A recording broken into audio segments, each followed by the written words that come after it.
Good afternoon and welcome back to another episode of The Longing, where today we are once again going to be continuing to read Homer's Iliad.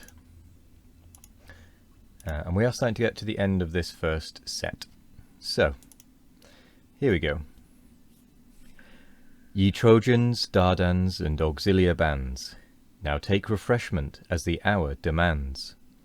Guard well the walls, relieve the watch of night, till the new sun restores the cheerful light. Then shall our herald to the Atrides sent, before their ships proclaim my son's intent. Next let a truce be asked that Troy may burn her slaughtered heroes and their bones inurn. That done, once more the fate of war be tried, and whose the conquest mighty Jove decide.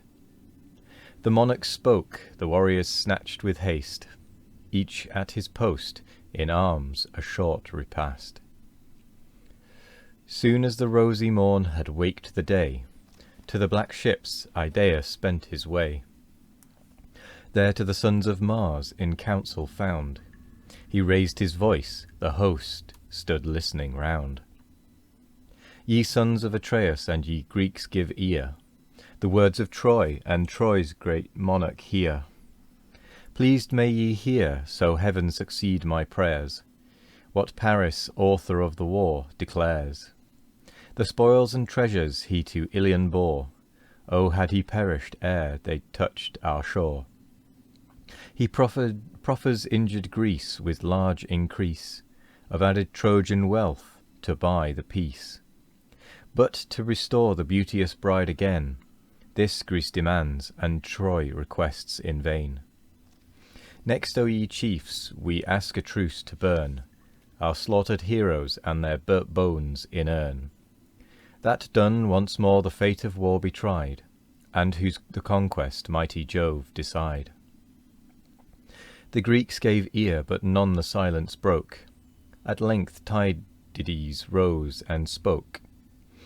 O take not, friends, defrauded of your fame, their proffered wealth, nor even the Spartan dame.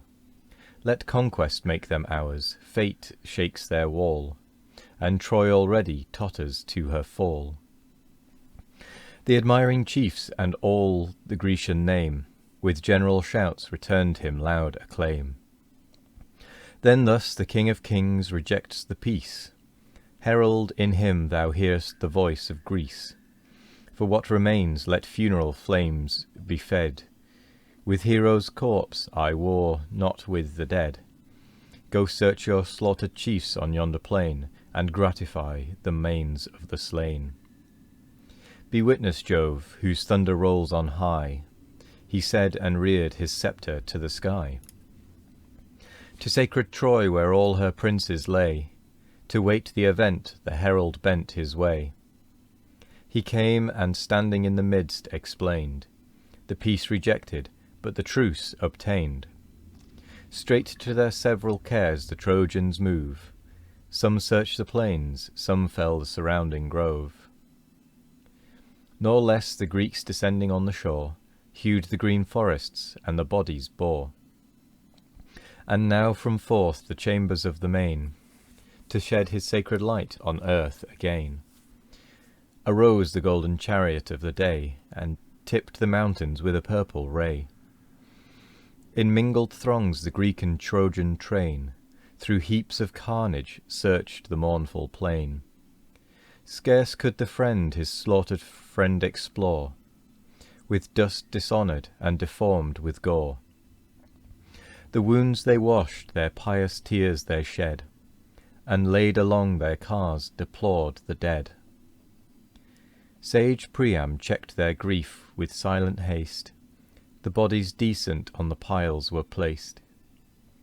With melting hearts the cold remains they burned, and sadly slow to sacred Troy returned.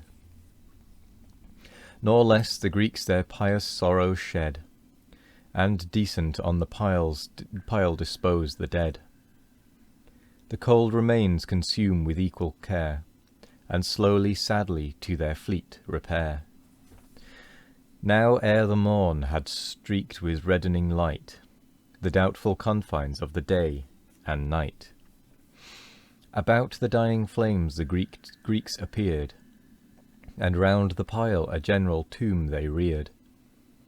Then to secure the camp and naval powers, they raised embattled walls with lofty towers. 186. From space to space were ample gates around, for passing chariots and a trench profound.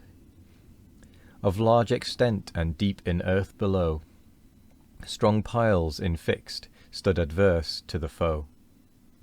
So toiled the Greeks, meanwhile the gods above, in shining circle round their father Jove. Amazed beheld the wondrous works of man. Then he whose trident shakes the earth began. What mortals henceforth shall our power adore, our fanes frequent, our oracles implore? If the proud Grecians thus successful boast their rising bulwarks on the sea-beat coast, see the long walls extending to the main, no god consulted, and no victim slain. Their fame shall fill the world's remotest ends, wide as the morn her golden beam extends. While old Laomedon's divine abodes, those radiant structures raised by labouring gods, shall raised and lost in long oblivion sleep. Thus spoke the hoary monarch of the deep. The almighty thunderer with a frown replies, that clouds the world and blackens half the skies. Strong god of ocean, thou whose rage can make the solid earth's eternal basis shake, what cause of fear from mortal works could move? 187. The meanest subject of our realms above. Where'er the sun's refulgent rays are cast, thy power is honoured, and thy fame shall last. But yon proud work no future age shall view, no trace remain where once the glory grew. The sapped foundations by thy force shall fall, and whelmed beneath the waves drop the huge wall. Vast drifts of sand shall change the former shore, the ruin vanished and the name no more. Thus they in heaven, while o'er the Grecian train, the rolling sun descending to the main, beheld the finished work, their bulls they slew, back from the tents the savoury vapour flew. And now the fleet, arrived from Lemnos strands, with Bacchus's blessings cheered the generous bands. Of fragrant wines the rich Eunaeus sent 1,000 measures to the royal tent. Eunaeus, whom Hypsipyle of yore to Jason, shepherd of his people, bore. The rest they purchased at their proper cost, and well the plenteous freight supplied the host. Each in exchange proportioned treasures gave, 188, some brass or iron, some an ox or slave. All night they feast, the Greek and Trojan powers, those on the fields and these within their towers. But Jove averse the signs of wrath displayed, and shot red lightnings through the gloomy shade. Humbled they stood, pale horror seized on all, while the deep thunder shook the aerial hall. Each poured to Jove before the bowl was crowned, and large libations drenched the thirsty ground.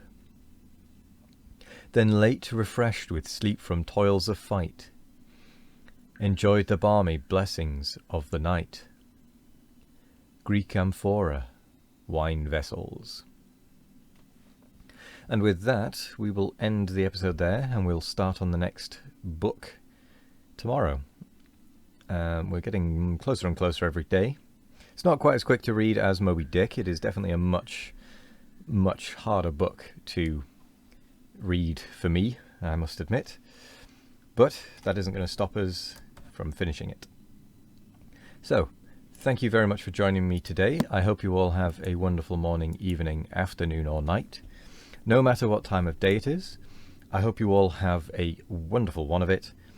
And as always, we will be back tomorrow with more of The Longing. Goodbye.